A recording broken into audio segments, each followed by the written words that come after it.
Сөйлесулерді бардарамыз. Эфирда литературалық радио толқынында деген сөйлесу. Онда сіз, аяулы радио тыңдаушылар, Астрахан областының Растаполовка ауылының яшаушысы Рамиль Ишмухамбетовтың ятлауларын есітерсіз.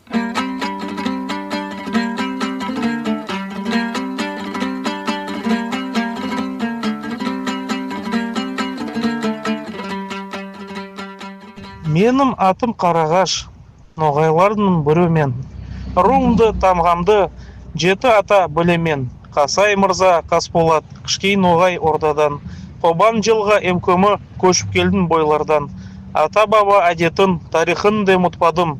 Ноғай тілім, бал тәтілім, ислам жолдан бұрмадым. Ақтубайым берекет сулары бойларында, бағып жүрдім жылқыман сиырлар қойларымда. Көшпелі болып яшадым, терме салып тоғайда.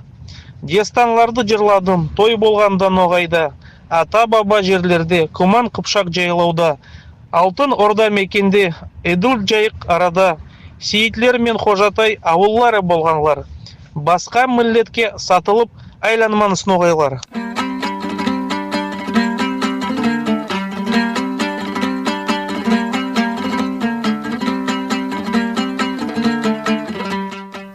Рамиль Ишмухамбетов Қарағаш ноғайларынан.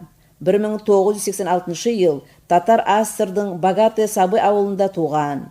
Бір ясына толған вақытында ол ата-бабаларының ері Астрахан областының Володар поселогына ата-анасымен көшіп келеді.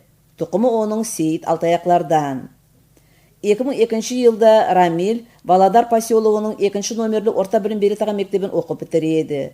Соң көптеген жастардай болып, білімін арттыру мұратта Астрахан қаласындағы Өкімет университетінің тарих факультетіне оқымаға түседі, оны да үстінлікті бітіреді.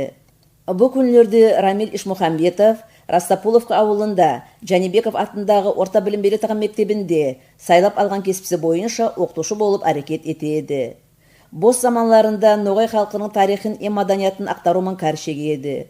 Онан басқалайда едіге деп аталған ноғай ямағатының әрекетінде де белсенкепте қатнасады. Рамиль Валид ұл Ишмухамбетов ноғай халқының тарихымен байланысы мақалалардың авторы. 18-20 жылларда Букеев ордасының күпілерімен байланысы темаға кандидаттық диссертациясын яқлаған. Мен ноғаймын, ноғай болып күнмен.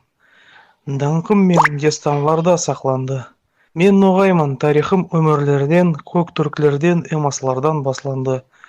Мен ноғаймын, куман қыпшақ печенек, ноғай ханман, ислам қабыл еткенмен. Алтын орда едіге заманында соғысларда яным беріп енгемен. Мен ноғайман, қылыш ыслап қолыма, еліміздің көп яуларын өлтірдім. Мен ноғайман, атқа мініп, ту алып, көп өкіметтің тақларына ұлтырдым. Мен ноғайман, кен шөлімнің көп ерде, термелерді, отауларды салғанман. Мен ноғайман, қобанда емтеректе, еділдеді, мыңлап йылқып баққанман. Мен ноғайман, бақты керей сұлтанман, шапқанлықта есір алып жүргөмен. Мен ноғайман, қызыл қаным төгілген, аналардың көз ясларын көргенмен. Мен ноғайман, әзірлерден, шепкеннен, қамадан да, папақтан да ялмайман. Мен ноғайман, шөлімде емтауларда, Қырымда да, яйықта да болғаман. Мен ноғайман, ноғай болып өкінмем. Ауыстырып басқа атын алмайман. Тек ноғайда, бардыр меннен басқалар сатылғанлар. Соның үшін елайман.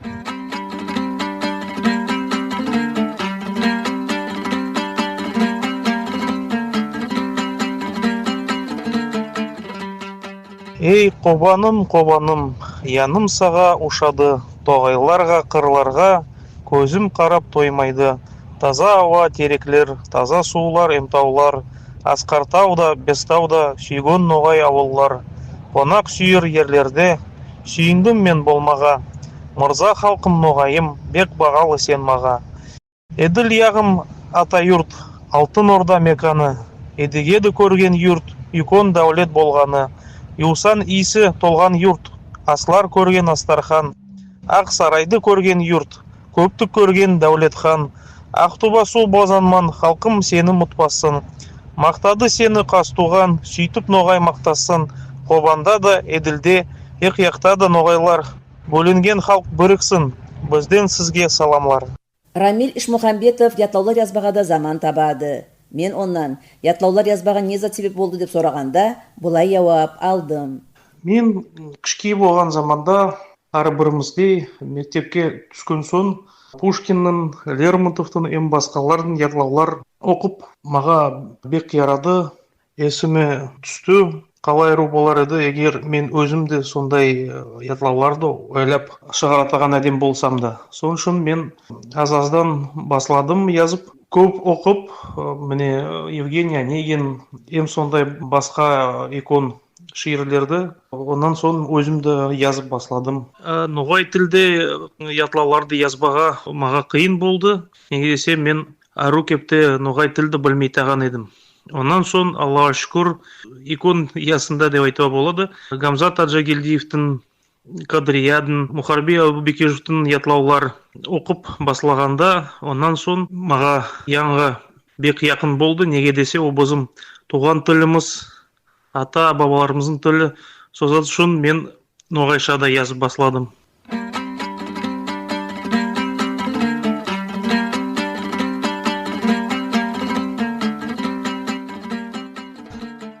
Ана тілім балдан тәтлі, бұрынғыдан сақлаған, қанға кірген, янға кірген, бүгін енді ұмытылған. Ноғай бала сені білмей, инглиз тілді сөйлей тұр. Ата баба ноғай тілмен сөйлемеге келмей тұр. Бізім халықтың балалары, ноғай қызлар яслар, тілімізді өлтірменіз. Тілімізде қазына бар, 1000 жылдардан бізге келген. Тіл білмеген ол пақыр, білмей таған қайратланса, үйренсе де ол батыр. Туған тілді, ноғай тілді, үйренмеге бек керек. Ноғай тілден айырмасын, бізім намыс юрек.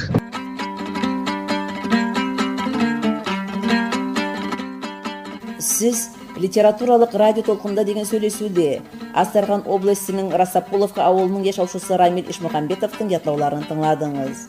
Біз оға енден армағанда шайырлық жолында жоғары үстінліктер ораймыз, өзінің яңы асарларыман оқушылардың көңіліне етер деп сенім саламыз. Соныман бүгінгі сөйлеуіміз бітеді.